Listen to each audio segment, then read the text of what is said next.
سب سے پہلے آج سینٹ میں یونانی میں سے متفقہ طور پر جو جورسڈکشن ایکسٹینشن تھی سپریم کورٹ آف پاکستان اور پشاور ہائی کورٹ کی وہ پاس ہو گیا. تو میں اس پہ چیئرمین سینٹ کو قائد ایوان کو اور جو اپوزیشن لیڈر ہے اور پوری اراکین سینٹ کو مبارکباد بھی دیتا ہوں, قبائلی عوام کو مبارکباد دیتا ہوں. چیئرمین سینٹ نے اور اراکین سینٹ نے آج تاریخ میں اپنے نام کو امر کر دیا اور یہ ایک بہت بڑا جسٹ ہے, ایک لانگ جمپ ہے ٹورڈز ریفارمز, ٹورڈز فاٹا مینسٹریننگ. اور بظاہر جو چھوٹی سی چیز ہے صرف ہائی کورٹ اور سپریم کورٹ کی ایکسٹینشن, لیکن اس سے ایک بہت بڑا دروازہ کھل گیا ریفارمز کا. میں سمجھتا ہوں 70 سال سے فاٹا کے ساتھ جو ظلم کیا ہے, ہمگیر ظلم کیا ہے ریاست پاکستان نے, اس کے ازالہ شروع ہو گیا. یہ بہت آج جمعے کا مبارک دن ہے. جمعے کے اس مبارک دن یہ مبارک قدم, یہ اس بات کی علامت ہے کہ یہ مبارک قدم تھا, اس لیے اس کے جمعہ کا دن وہ نصیب ہو گیا. یہ انشاءاللہ جاری رہے گا. آئندہ ہمارا پلان یہ ہے کہ FCR کو ختم کریں گے.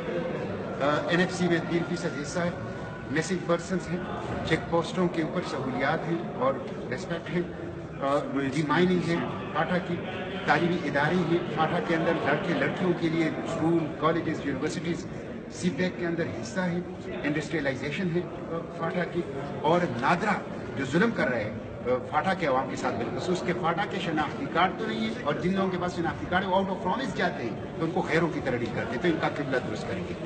فاٹا VVIP ہے فاٹا کے عوام. پاکستان اگر آج بچا ہے, پاکستان اگر قائم ہے, پاکستان اگر حاصل ہوا ہے, ان تمام مواقعوں پر بنیادی کردار فاٹا کے عوام کا ہے. لیکن فاٹا کے عوام کو محروم رکھا گیا ہے آزادی کے ثمرات سے, پاکستان کے قومی وسائل میں حصہ سے.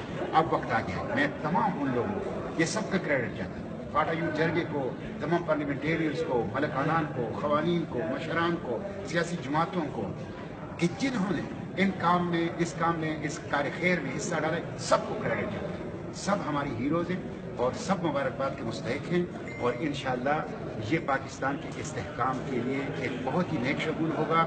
ایک جو قائد کا وعدہ تھا قبائلی عوام کے ساتھ, وہ وعدہ آج پورا ہو گیا, اور میں سمجھتا ہوں کہ پاکستان قائد کے پاکستان کی طرف پیش رفت کر رہا ہے. ایک دفعہ پھر آپ لوگوں کو مبارکباد دیتا ہوں. پاکستان زندہ باد, قبائلی عوام زندہ باد.